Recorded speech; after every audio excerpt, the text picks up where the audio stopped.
മാതൃഭൂമി ആഴ്ച പതിപ്പിൽ അക്ഷരം പ്രതി എന്ന പങ്ക്തിയിൽ ഈ ആഴ്ചത്തെ വാക്കിൽ രണ്ടാഴ്ചയായി മാധ്യമങ്ങൾ ചർച്ച ചെയ്യുന്ന കറുപ്പ് നിറം എന്ന വിഷയത്തെക്കുറിച്ചാണ് പ്രതിപാദിച്ചിരിക്കുന്നത്.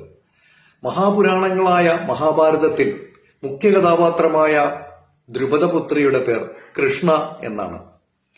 കറുത്ത നിറമുള്ള ഈ അതിസുന്ദരിക്ക് വേണ്ടിയിട്ടാണ് സ്വയംവരവും ഏറ്റവും മഹത്തായ ആയുധ മത്സരവും നടത്തിയത്.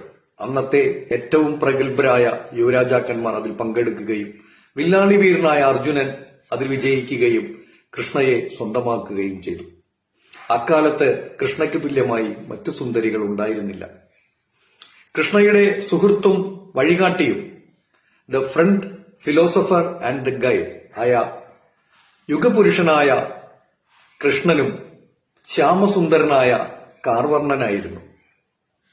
അതുപോലെ തന്നെ മഹത്തായ ആ ഗ്രന്ഥത്തിന്റെ ഗ്രന്ഥകർത്താവ് കൃഷ്ണദ്വൈപായനൻ കറുത്ത ദ്വീപ് നിവാസി ആയതുകൊണ്ടാണ് ആ പേർ ലഭിച്ചത്.